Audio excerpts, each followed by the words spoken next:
नमस्कार बच्चों, कैसे हैं आप सब। आशा करती हूँ आप सभी अच्छे होंगे, स्वस्थ होंगे, खुश होंगे और अपनी पढ़ाई भी अच्छे से कर रहे होंगे। तो जैसा कि आप सभी जानते हैं, मैं हूँ आपकी हिंदी की अध्यापिका और मैं स्वागत करती हूँ आप सभी का आईसीटी वर्चुअल क्लासरूम में। आज हम यहाँ पर एकत्रित हुए हैं पढ़ने के लिए क्लास 6 की हिंदी। क्लास 6 की हिंदी में हम पढ़ रहे हैं अपनी हिंदी की सेकेंड बुक, यानी कि दूसरी जो हमारी बुक है बाल राम कथा। उसका पहला चैप्टर हम कंप्लीट कर चुके हैं और हमने उसको बहुत अच्छे से पढ़ा और समझा। देखिए, हमने अपने लास्ट सेशन में क्या पढ़ा था, ये आप सभी को याद है कि किस तरह से अयोध्या के बारे में हमने पढ़ा था, किस तरह की है अयोध्या नगरी और वहां के राजा कौन है, उनकी कितनी रानियां हैं, उनके कितने पुत्र हैं और उन पुत्रों को प्राप्त करने के लिए उन्हें किस किस तरह की परीक्षा देनी पड़ी, किस किस तरह के यज्ञ करने पड़े और उसके बाद जब उनके पुत्र बड़े हुए तो फिर क्या कुछ हुआ, आगे हम कंटिन्यू करेंगे। तो देखिए, जब हमने अपने चैप्टर को क्लोज किया था लास्ट सेशन में, पहला जो हमारा चैप्टर था, तो उसमें यहाँ पर मुनि विश्वामित्र जो है, महर्षि विश्वामित्र जो है, वो राजा दशरथ के महल में पहुंचे थे उनके बड़े पुत्र राम को लेवाने के लिए, वन ले जाने के लिए अपने साथ, क्योंकि जो महर्षि विश्वामित्र थे वो अपनी सिद्धि की प्राप्ति के लिए एक बहुत बड़ा यज्ञ कर रहे थे। यज्ञ लगभग संपूर्ण होने ही वाला था, लेकिन वन में रहने वाले राक्षसों ने वन में तांडव मचा रखा था। वो किसी भी ऋषि मुनियों को वहां पर शांति से नहीं रहने देते थे। तो क्योंकि महर्षि विश्वामित्र जो थे वो अपने उस यज्ञ को कंप्लीट करके, पूरा करके अपनी सिद्धि प्राप्त करना चाहते थे, तो इसीलिए वो, क्योंकि राम जो अब सबसे बड़े धनुर्धर थे और बहुत ही ज्ञानी थे, बहुत ही बुद्धिमान थे और हर एक तरह से हमने क्या पढ़ा था उनके बारे में कि वो हर तरह की विद्या से जो है निपुण हो चुके थे, हर तरह की विद्या में। तो इसीलिए महर्षि विश्वामित्र को राम पर पूरा भरोसा था कि राम ही इन राक्षसों का वध कर सकते हैं, इनसे एक तरह से हमें बचा सकते हैं, हमारी परेशानी जो है दूर कर सकते हैं। तो जब वो दशरथ के महल में आते हैं तो दशरथ बहुत ज्यादा दुखी हो जाते हैं, क्योंकि वो अपने पुत्र के बारे में कहते हैं कि अभी तो ये 16 वर्ष का भी नहीं हुआ है और आप इसको अभी से राक्षसों के से लड़ने के लिए भेजना चाहते हैं। मुनिवर, आप मुझसे सब कुछ मांग लीजिए, मेरी सेना ले लीजिए, मैं स्वयं आपके साथ चलने के लिए तैयार हूं, लेकिन मेरे पुत्र को मत ले जाइए। लेकिन महर्षि विश्वामित्र जो है क्रोधित हो जाते हैं और इस तरह से जो गुरु वशिष्ठ है, मुनि वशिष्ठ है, वो फिर राजा दशरथ को समझाते हैं और फिर इस तरह से राजा दशरथ मान जाते हैं और राम और लक्ष्मण साथ में महर्षि विश्वामित्र के साथ जंगल को चल देते हैं। क्या कुछ होता है आगे पढ़ते हैं, बहुत ही ज्यादा इंटरेस्टिंग है। महल से निकलकर जब राजा दशरथ की आज्ञा प्राप्त करके राम और लक्ष्मण, राम के साथ लक्ष्मण भी गए, राजा दशरथ की आज्ञा प्राप्त करके महल से निकलकर महर्षि विश्वामित्र, देखिए एक एक पंक्ति को ध्यान से पढ़िएगा। लास्ट सेशन में भी मैंने आपसे बहुत सारे क्वेश्चन पुट किए थे और ये जो हमारा एक तरह से ये हमारी जो बुक है, ये हमें हमारे एक तरह से जो हमारा विश्वास है, जिस चीज को हम सुनते आए हैं, जिस चीज को हम पढ़ते आए हैं, देखते आए हैं, वो सारी चीजें यहाँ पर बताई है। तो कितना ज्यादा आपको यहाँ से याद होता है, क्या क्या ज्ञान आपको यहाँ से प्राप्त होता है, उसको जानने के लिए हम बीच बीच में आपसे क्वेश्चन भी यहाँ पर प्रश्न भी पुट करेंगे, प्रश्न भी पूछेंगे। तो एक एक पंक्ति को ध्यान से पढ़िएगा। महल से निकलकर महर्षि विश्वामित्र सरयू नदी की ओर बढ़े। अब महर्षि विश्वामित्र जो है सरयू नदी की ओर आगे बढ़े और दोनों राजकुमार उनके साथ थे। अब सरयू नदी की ओर बढ़े और बीच में जो नदी थी उसको पार करना था, आश्रम में पहुंचने के लिए नदी पार करनी थी। विश्वामित्र ने अयोध्या के निकट से नदी पार नहीं की। विश्वामित्र ने क्या किया, डायरेक्ट अयोध्या के किनारे से नदी पार नहीं की, क्योंकि अयोध्या जो है बिल्कुल सरयू नदी के किनारे पर था। जिस तरह से यहां से अगर नदी बह रही है तो अयोध्या जो है यहां पर था, बिल्कुल किनारे पर था, लेकिन उन्होंने डायरेक्ट यहां से नदी पार नहीं की, वो सरयू नदी के किनारे किनारे किनारे आगे को चलते रहे। ठीक है। तो इस तरह से दूर तक सरयू नदी के किनारे चलते रहे दक्षिण तट पर, दक्षिण की तरफ, ठीक है, कि उसी तट पर जिस तट पर अयोध्या नगरी थी, यानी कि अयोध्या से सटकर, अयोध्या ये पूरे इस तरफ अयोध्या है, तो अयोध्या से सटकर ही वो किनारे किनारे किनारे बिल्कुल सरयू नदी की ओर के तट पर चलते रहे। वे चलते रहे नदी के घुमाव के साथ, वे नदी के घुमाव के साथ चलते रहे, यानी कि नदी जहां को मुड़ी, जहां को घूमी, वो नदी के घुमाव के साथ चलते रहे। राजमहल धीरे धीरे पीछे छूट गया, उसकी आखिरी बस्ती भी निकल गई। चलते चलते एक बहुत ही तीखा मोड़ आया, बहुत ही मतलब नदी का जो एक तरह से नदी के किनारे किनारे वो चल रहे थे, और नदी के किनारे किनारे चलते चलते क्या हुआ, रास्ते में एक तीखा मोड़ आया, बिल्कुल इस तरह का मोड़ आया, तो सब कुछ दृष्टि से ओझल हो गया। और वो जो तीखा मोड़ आया, यानी कि अभी तक वो इस तरह से चल रहे थे, अब मोड़ इस तरह का आया और इस तरफ का सब कुछ ओझल हो गया। राम लक्ष्मण ने एक भी बार पीछे मुड़कर नहीं देखा, और क्योंकि देखिए बहुत बड़े नहीं थे वो लोग, अभी वो 16 वर्ष भी उनको कंप्लीट नहीं हुए थे, और वो एक राजकुमार थे, अभी तक वो बिल्कुल राजसी ठाट बाट में पले बड़े थे, और आज उन्हें पहली बार मुनि विश्वामित्र के पास जाना था, राक्षसों का वध करने के लिए जाना था।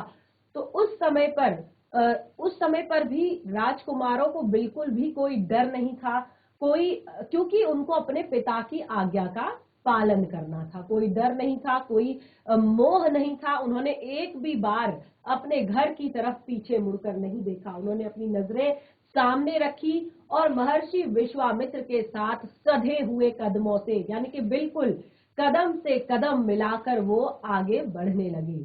अब सूरज की चमक धीमी पड़ने लगी, यानी कि शाम ढलने को आई, सूरज की चमक जो है धीमी पड़ने लगी। राजकुमारों के चेहरे पर कोई भी थकान का चिन्ह नहीं था। शाम ढलने को आई थी, दिन भर चल रहे थे, फिर भी राजकुमारों के चेहरे पर कोई भी थकान का चिन्ह नहीं था, बल्कि था तो उत्साह, ये एक एक्साइटमेंट था, एक उत्साह था कि कैसे वो जंगल में पहुंचकर वो क्या करने वाले हैं, जंगल में पहुंचकर क्या होने वाला है। तो उसी उत्साह के साथ वो दिन भर पैदल चल रहे थे और आगे भी चलने को तैयार थे। लेकिन महर्षि अचानक रुके, महर्षि विश्वामित्र जो है अचानक रुके, और उन्होंने आसमान की तरफ दृष्टि डाली, ऊपर की तरफ उन्होंने देखा, और उन्होंने क्या देखा कि चिड़ियों के झुंड, जो चिड़ियों का झुंड है वो अपने बसेरे की ओर लौट रहा है। जब शाम ढल रही होती है, आप सब लोग मुझे पता है उस टाइम पे खेल रहे होते हैं, तो एक बार आसमान की तरफ आप जरूर देखें। चिड़ियों का जितना भी झुंड होता है, खासतौर पर कौओं का, या जो चिड़िया रहती है, या कबूतर होते हैं, जो चिड़िया होती है, आप आसमान की तरफ देखेंगे तो झुंड के झुंड आपको उस टाइम पे उड़ते हुए दिखाई देंगे। वो क्या करते हैं, अपने घोंसलों की तरफ वापस जा रहे होते हैं, अपने घर की तरफ वापस जा रहे होते हैं वो चिड़िया। तो इस तरह से उन्होंने देखा कि वो अपने बसेरे की ओर लौट रहे हैं, और आसमान भी अब धीरे धीरे मटमैला लाल सा हो गया है, यानी कि एक तरह से सूरज जो है उसकी चमक धीमी पड़ गई है। अब वो फिर से जैसा उगता हुआ सूरज होता है ना, सूरज जब उग रहा होता है तो बिल्कुल बहुत तीखा नहीं होता। जब सुबह एक तरह से जब सुबह की जो पहली किरण होती है, उससे पहले सूरज में क्या होती है, लालिमा होती है, लाल कलर का होता है। तो बिल्कुल इस टाइम पे भी, ढलने के वक्त भी वो थोड़ा सा मटमैला सा लाल हो गया था। चरवाहे लौट रहे थे, जो जंगल में चरवाहे गए थे अपनी गायों को लेकर, वो अब वापस लौट रहे थे। दिन भर वो जंगल में गाय चराने जाते थे, और शाम के वक्त वो अपने गांव, अपने घर वापस आ जाते थे। तो चरवाहे जो है वो लौट रहे थे, उठती धूल से जो आधे उसके जो एक तरह से पैर से उठती धूल से आधे छिपे हुए थे, यानी कि इतनी ज्यादा धूल थी। जब बहुत सारी गायें, बहुत सारे चरवाहे जंगल से आ रहे थे, तो उनके पास इतने सारे पालतू जानवर थे, गाय, भैंस, बकरी, बैल, तो वो सबको लेकर आ रहे थे, और उन जानवरों के पैर से उठती हुई धूल से वो साफ नहीं दिखाई दे रहे थे, बिल्कुल क्लियर नहीं दिखाई दे रहे थे।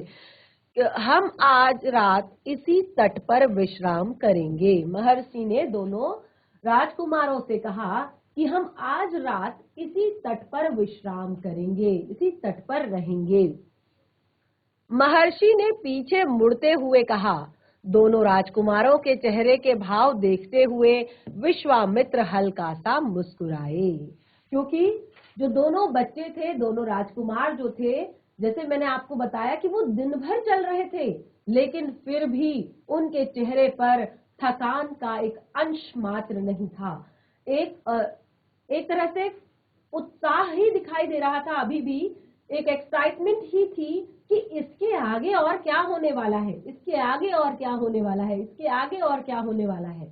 तो जब उन्होंने पीछे देखकर राजकुमारों के चेहरे पर देखा तो वो मुस्कुरा दिए और राम के निकट आते हुए उन्होंने कहा, अब राम के करीब आते हुए कहा उन्होंने कि मैं तुम दोनों को विद्याएं सिखाना चाहता हूं। देखिए, जो सारी चीजें होती हैं, आपको पता है भगवान राम जो है वो विष्णु का अवतार है, भगवान विष्णु का अवतार है। उन्होंने यहाँ पर मनुष्य रूप में जन्म लिया है।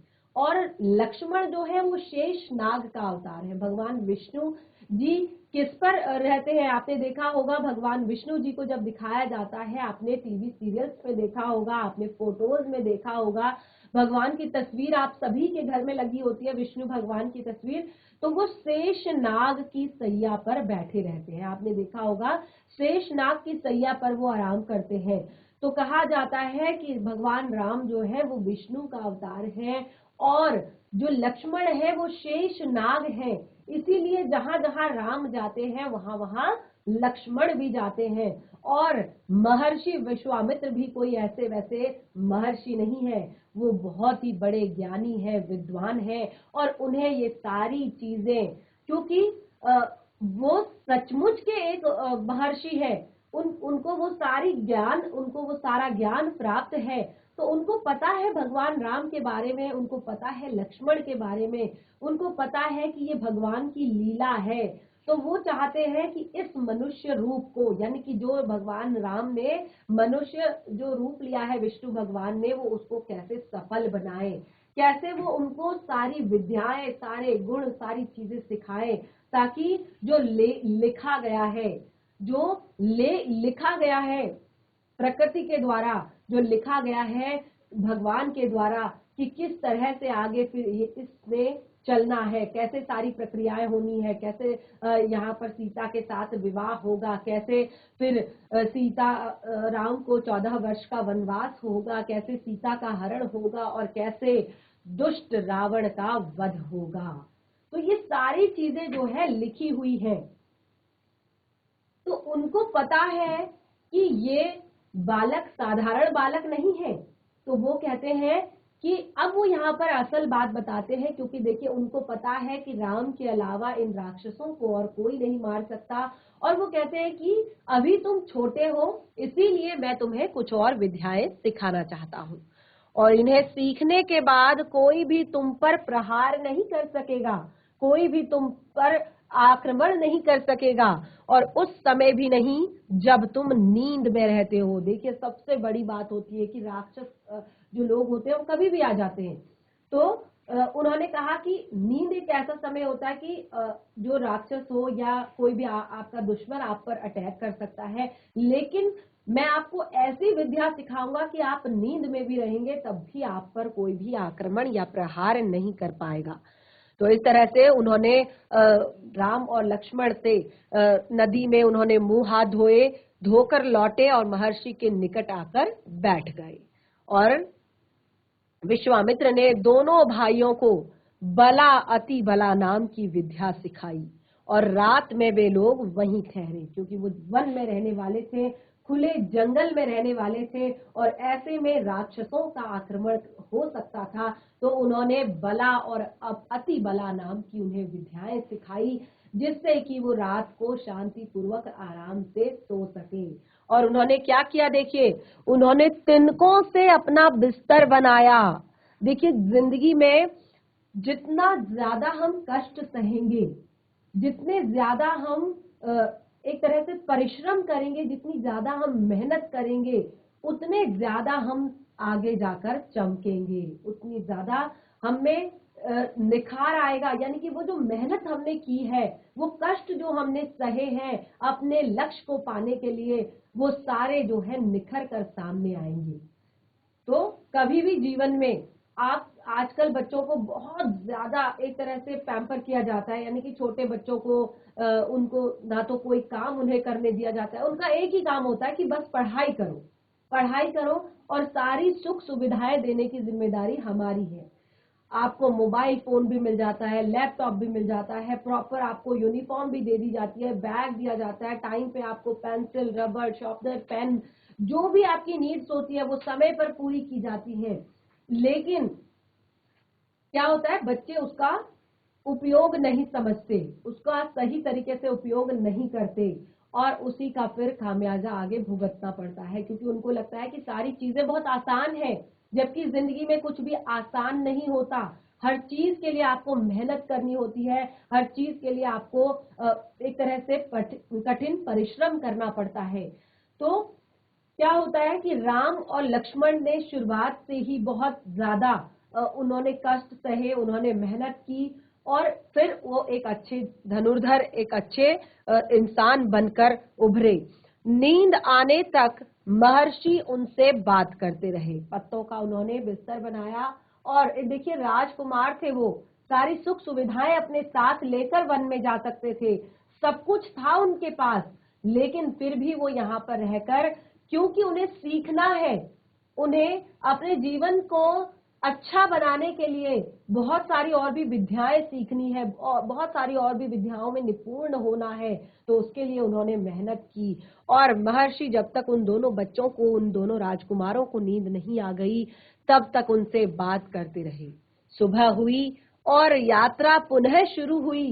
सुबह होते ही फिर से यात्रा शुरू की गई, फिर से वो मार्ग वही था, सरयू नदी के किनारे किनारे, और मार्ग अभी तक छूटा नहीं था, अभी तक वे लोग सरयू नदी के किनारे किनारे ही चल रहे थे।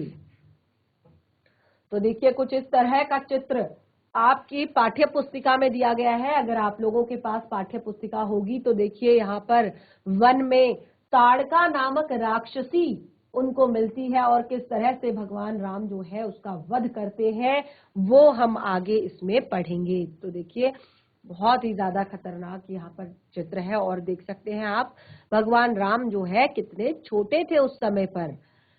अब देखिए रास्ता वही था, चलते चलते वे एक ऐसी जगह पर पहुंचे जहां पर दो नदियां आपस में मिलती थी।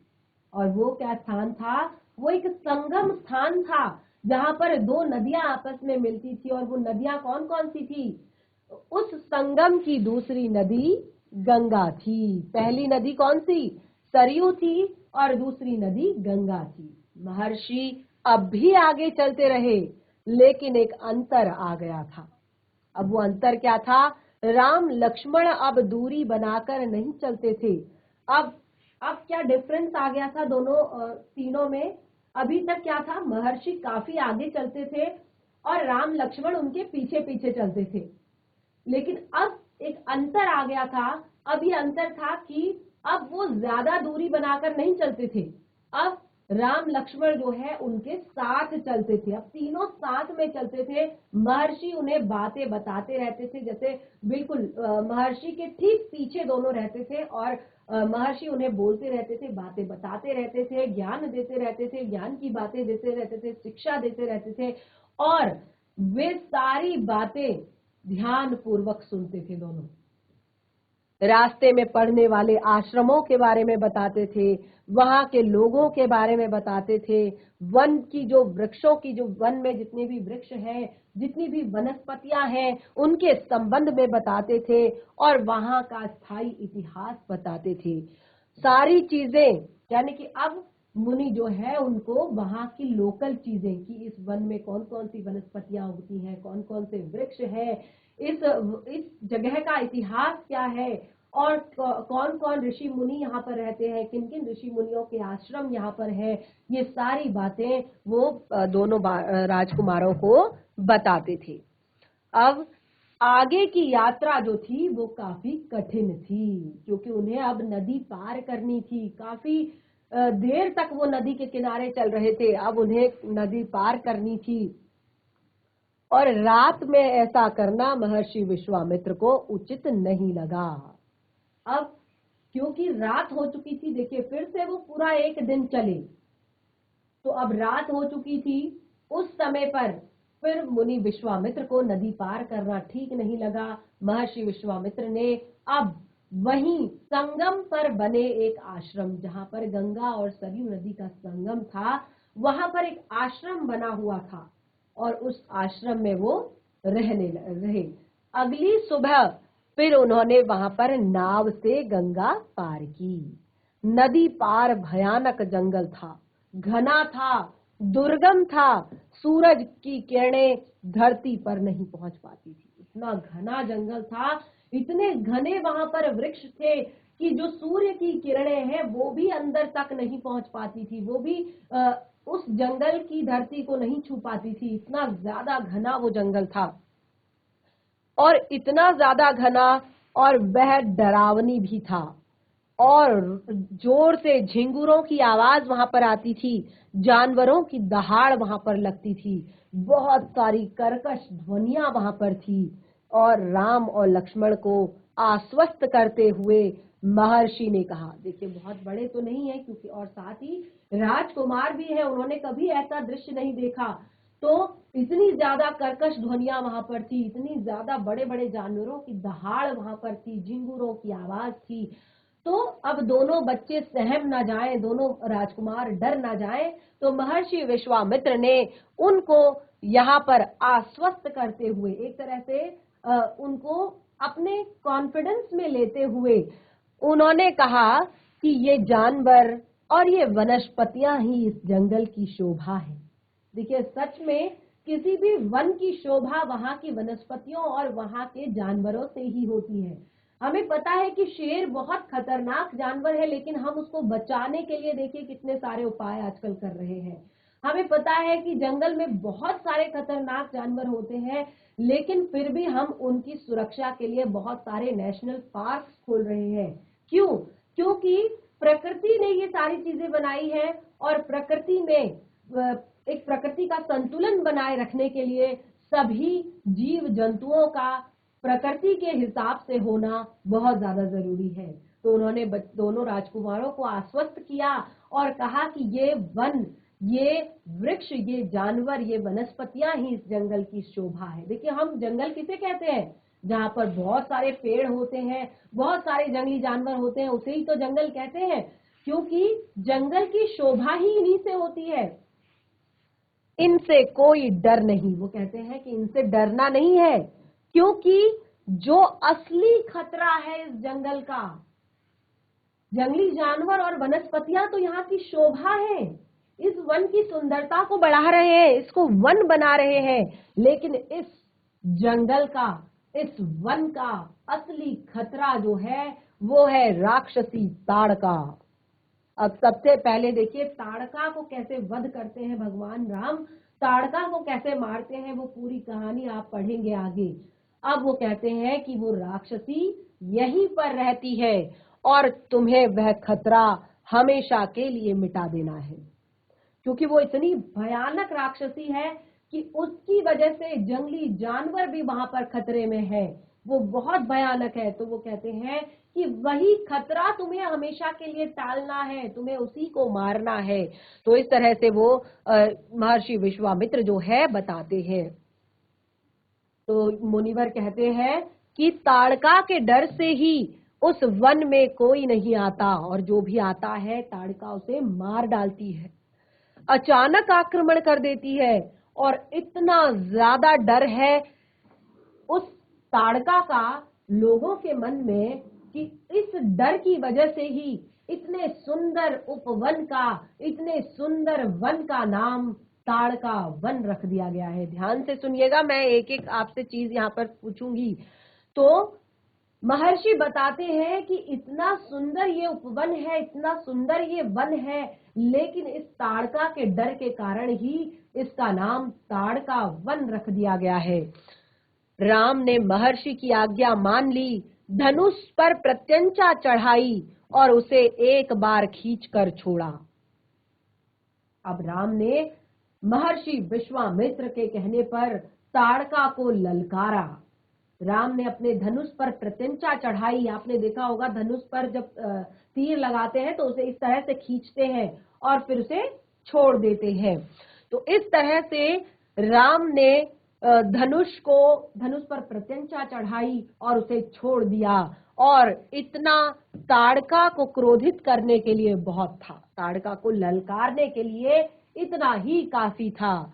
टंकार सुनते ही क्रोध से बिलबिलाई ताड़िका गरजती हुई राम की ओर दौड़ पड़ी। अब धनुष की टंकार जैसे ही उसने सुनी तो क्रोध से बिलबिलाई हुई ताड़का कि किसकी इतनी हिम्मत हुई इस वन में जो धनुष की टंकार करने को तैयार हो गया। क्रोध से बहुत ज्यादा बिलबिला गई और राम की ओर दौड़ी, यानी कि जहां से वो धनुष की टंकार आ रही थी वहां की तरफ बढ़ी। और दोनों बालकों को देखकर उसका क्रोध भड़क गया। उसने देखा कि दो छोटे छोटे बालक, क्योंकि उस ताड़का के सामने राम और लक्ष्मण जो है बिल्कुल छोटे थे, बहुत छोटे थे। वो भयानक राक्षसी थी, बहुत ही ज्यादा। तो उसने देखा कि ये छोटे छोटे बालकों की इतनी हिम्मत कि इन्होंने धनुष की टंकार की, तो उसका क्रोध और ज्यादा बढ़ गया।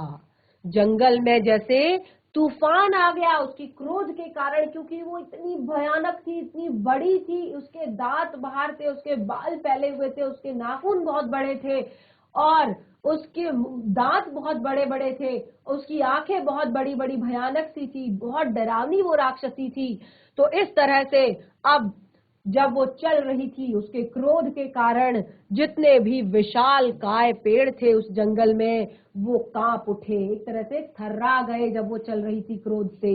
और पत्ते टूट टूट कर इधर उधर उड़ने लगे, बहुत तेज हवा चलने लगी और पेड़ के पत्ते टूट टूट कर इधर उधर बिखरने लगे। धूल का घना बादल छा गया और उसमें कुछ दिखाई नहीं पड़ता था। फिर ताड़का ने पत्थर बरसाने शुरू कर दिए, क्योंकि वो वन में रहती थी और छोटे छोटे जीवों को तो वो उठाकर ऐसे ही खा जाती थी, ऐसे ही फेंक देती थी। और अब उसने उन दोनों बालकों पर पत्थर बरसाने वो लगी और राम ने उस पर बाण चलाए और राम इधर से उस पर बाणों के प्रहार करने लगे, उस पर बाण चलाने लगे। और लक्ष्मण ने भी उस पर निशाना साधा और ताड़का बाणों से घिर गई। अब दोनों तरफ से राम और लक्ष्मण ने उस पर निशाना साधना शुरू कर दिया। इतने बाण उस पर चलाए, इतने बाण उस पर चलाए कि वो बाणों से चारों तरफ से घिर गई और एक बाण उसके हृदय में जा लगा जो कि राम का था। राम का एक बाण उसके हृदय में लगा और वह गिर पड़ी और फिर कभी नहीं उठ पाई। यानी कि राम ने उसे एक बाण मारा जो सीधे उसके हृदय पर जाकर लगा और वो गिर गई और फिर वो कभी नहीं उठी। विश्वामित्र बहुत प्रसन्न हुए। अब विश्वामित्र का पहला जो उद्देश्य था वो यहाँ पर पूरा हुआ। वो बहुत ही ज्यादा प्रसन्न हुए, बहुत ही ज्यादा खुश हुए और उन्होंने राम को गले लगा लिया और उन्होंने दोनों राजकुमारों को 100 तरह के नए नए अस्त्र शस्त्र दिए।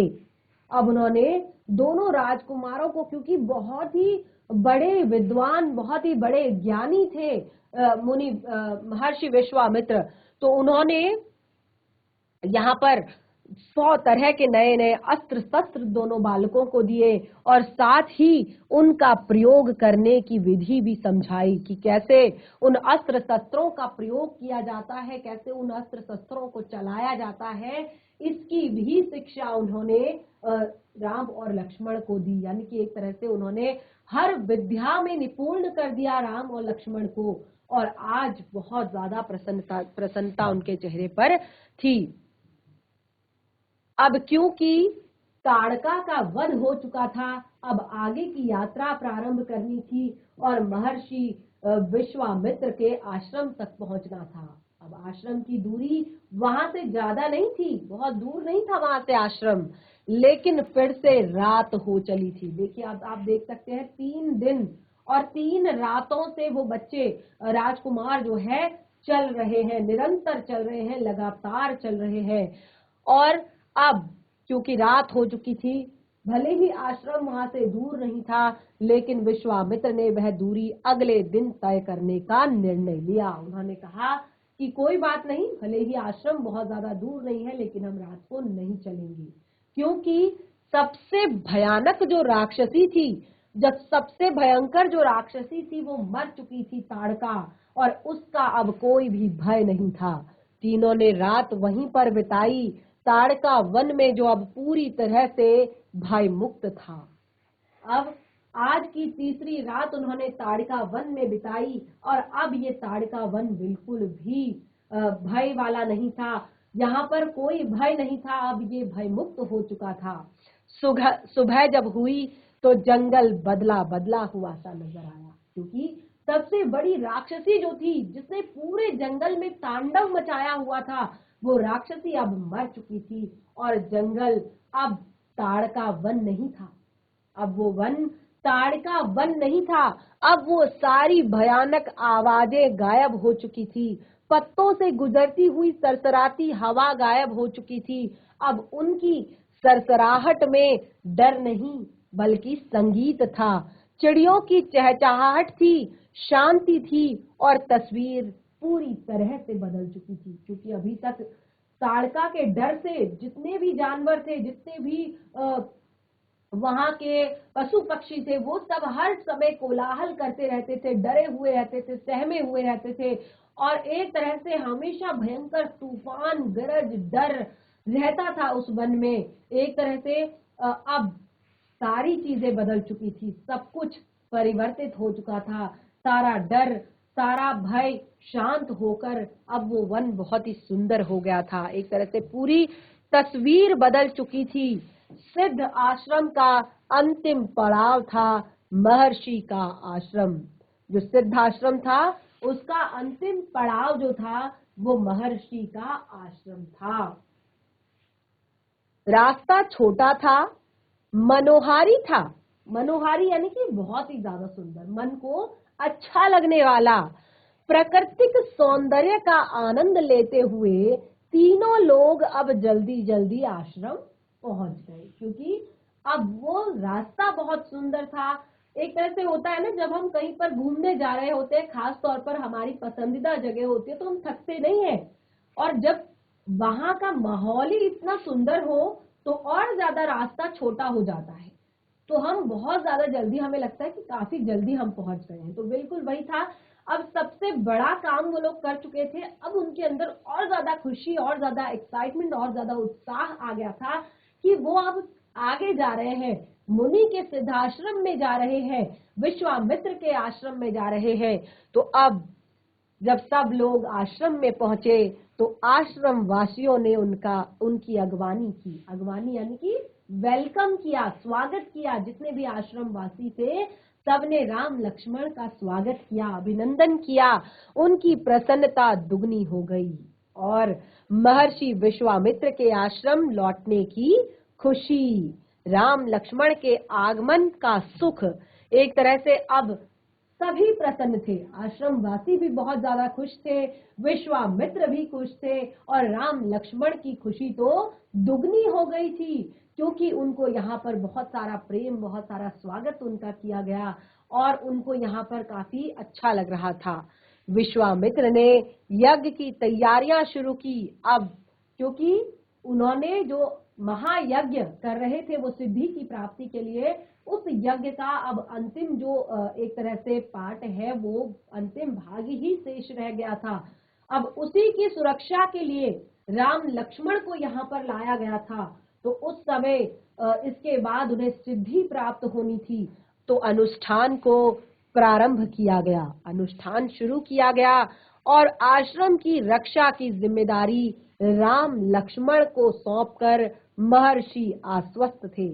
बहुत ही ज्यादा उनको कॉन्फिडेंस था, राम लक्ष्मण पर बहुत ही ज्यादा विश्वास था कि राम लक्ष्मण आश्रम को बिल्कुल भी नुकसान नहीं पहुंचने देंगे, यज्ञ को, अनुष्ठान को नुकसान नहीं पहुंचने देंगे, आश्रम की, आश्रम वासियों की और इस अनुष्ठान की रक्षा करेंगे। तो अनुष्ठान क्योंकि अपने अंतिम चरण में था और पूरा होने ही वाला था, कुछ ही दिनों में अनुष्ठान पूरा होने वाला था और ये अपने अंतिम चरण पर था। तो क्या हुआ उसके बाद? 5 दिन तक तो सब कुछ ठीक रहा। विश्वामित्र रोज सुबह अपना अनुष्ठान प्रारंभ करते और समाप्त करते।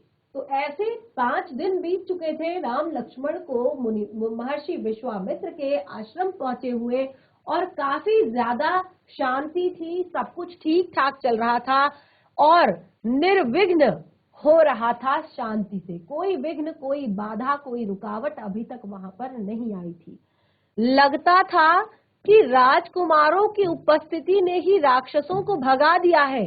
आश्रम वासियों को भी ये फील होने लगा था, ये लगने लगा था कि ऐसा लगता है कि क्योंकि 5 दिन से कोई हलचल, कोई कोलाहल, कोई शोर, कोई विघ्न बाधा उनके अनुष्ठान में नहीं थी, तो उन्हें लग रहा था कि शायद राजकुमारों की उपस्थिति ने ही राक्षसों को डरा दिया है, भगा दिया है।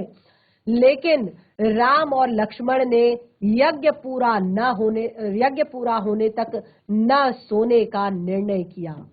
लेकिन राम लक्ष्मण पीछे हटने वालों में से नहीं थे। उन्होंने प्रण लिया कि जब तक यज्ञ समाप्त नहीं होगा वो निद्रा नहीं लेंगे, वो सोएंगे नहीं।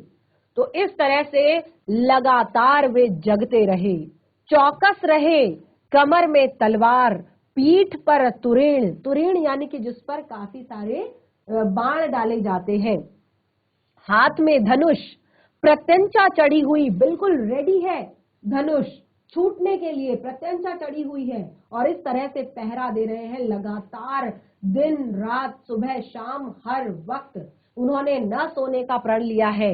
हर स्थिति के लिए वो तैयार है। अनुष्ठान का अंतिम दिन आ गया, अनुष्ठान का अंतिम दिन आ गया और आज अनुष्ठान का एक तरह से पूर्णाहुति थी। अनुष्ठान आज पूरा होने वाला था, लेकिन अचानक पूरा आसमान भयानक आवाजों से घिर गया। पूरा आसमान भयानक आवाजों से भर गया।